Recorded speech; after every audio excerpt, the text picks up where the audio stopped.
കടലുണ്ടിയിൽ ട്രെയിനിന് നേരെയുണ്ടായ കല്ലേറിൽ പരിക്കേറ്റ വടകര സ്വദേശിനിയായ വിദ്യാർത്ഥിയുടെ ശസ്ത്രക്രിയ പൂർത്തിയായി. അപകടത്തിൽ ഐശ്വര്യയുടെ താടിയെല്ലിനാണ് പരിക്കേറ്റത്. 2.5 ലക്ഷം രൂപയാണ് ശസ്ത്രക്രിയയ്ക്ക് ചെലവായത്. അതേസമയം കല്ലേറ് നടത്തിയവരെ ഇതുവരെ അറസ്റ്റ് ചെയ്യാനായിട്ടില്ല.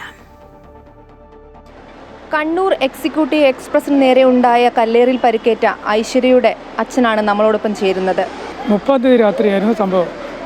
അത് 30-ാം തീയതി കോളേജിൽ നിന്ന് സ്റ്റഡി ലീവിന് വീട്ടിലേക്ക് വരുമ്പോൾ ട്രെയിനിന് കൊണ്ട് 6:05 ആലുവ സ്റ്റേഷൻ ട്രെയിൻ കയറി ഏതാണ്ട് ഫറൂഖിനും ഇടയിൽ വെച്ചിട്ട് ട്രെയിനിന് നേരെ കല്ലെറിയുണ്ടായത്. അപ്പോൾ കല്ലേറിലാണ് പരിക്ക് പറ്റുന്നത്. താടിയെല്ലിനാണ് പൊട്ടലുണ്ടായത്. താടിയെല്ലിനും ചുണ്ടിനും മേൽഭാഗത്തിനും പല്ലും 4 പല്ല് നഷ്ടപ്പെട്ടിട്ടുണ്ട്.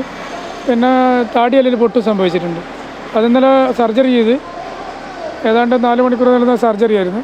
അത് കഴിഞ്ഞ് ഡോക്ടർ പറഞ്ഞ് മേലത്തെ ഭാഗം പല്ലിൻ്റെ കാര്യം അങ്ങനെ തന്നെ പൊരിഞ്ഞു പോയതാണ്. എല്ലാം ഒരു ഭാഗത്തിൽ 6 പല്ലും അത് തൽക്കാലം നിലനിർത്തിയിട്ടുണ്ട്. അത് 50 ചാൻസാണ് ഉള്ളത്. പിന്നെ ചുവട്ടിലെ 4 പല്ല് നഷ്ടപ്പെട്ടു പോയിട്ടുണ്ട്. അതൊന്നും ചെയ്യാൻ പറ്റും. അത് തന്നെ ഓപ്പറേഷൻ ചെയ്ത ഡോക്ടർ വ്യക്തമായിട്ട് പറഞ്ഞിട്ടുണ്ട് ഓരോ കാര്യങ്ങൾ. ഇപ്പോൾ ശസ്ത്രക്രിയ കഴിഞ്ഞിട്ട് എങ്ങനെയുണ്ട് സ്ഥിതി? വേദന നല്ല വേദന ഉണ്ട്. താടിയെല്ലിന് പരിക്കേറ്റ് അത് നേർക്കാക്കുമ്പോൾ ഒരുപാട് കഷ്ടപ്പെടും ഡോക്ടർമാരാണ്. അപ്പോൾ അതുകൊണ്ട് വേദന നല്ലോണം. അപ്പോൾ വേദനക്കുള്ള ഇഞ്ചക്ഷൻ ഇങ്ങനെ കൊടുത്തുകൊണ്ടിരിക്കുകയാണ്. 1 മാസം അതിൽ ഒന്നും കട്ടിയുള്ള ആഹാരം കഴിക്കാതെ ജ്യൂസ് മാത്രം കഴിക്കാനാണ് ഡോക്ടർ പറഞ്ഞത്. ഈ ചികിത്സയ്ക്കൊക്കെ എത്ര സഹായം അങ്ങനെ എന്തെങ്കിലും കിട്ടിയിട്ടുണ്ടോ?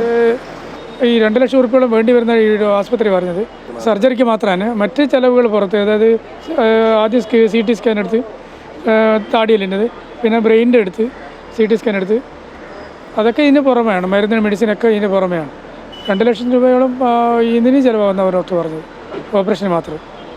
മറ്റ് ഹോസ്പിറ്റലിലെ വാടക, റൂം വാടക എല്ലാം അതിൻ്റെ പുറത്താണ്. 4,000 റുപ്യേൻ്റെ അടുത്ത് വാടക റൂമിന് റെൻറ്റ് വരുന്നുണ്ട്.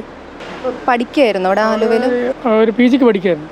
അപ്പോൾ വെക്കേഷൻ്റെ, അതായത് സ്റ്റഡി ലീവിന് വേണ്ടി വീട്ടിൽ വരുമായിരുന്നു. ഇനി 17ാം എക്സാമിന്. ഐശ്വര്യയുടെ ശസ്ത്രക്രിയ കഴിഞ്ഞു എന്നാണ് പറയുന്നത്. ചികിത്സയ്ക്കായി വൻ തുകയാണ് ചിലവഴിക്കേണ്ടി വന്നത്. ട്രെയിനിന് കല്ലേറിയുന്ന സംഭവം കോഴിക്കോട് നിരവധി തവണ റിപ്പോർട്ട് ചെയ്തിട്ടുണ്ട്. ഇതുവരെയും കുറ്റക്കാർക്കെതിരെ കർശനമായ നടപടി സ്വീകരിക്കാൻ കഴിഞ്ഞിട്ടില്ല. ക്യാമറമാൻ അനുരാഗ് നിർമ്മലിനോടൊപ്പം രേഷ്മ സുരേന്ദ്രൻ, അമൃത ന്യൂസ്.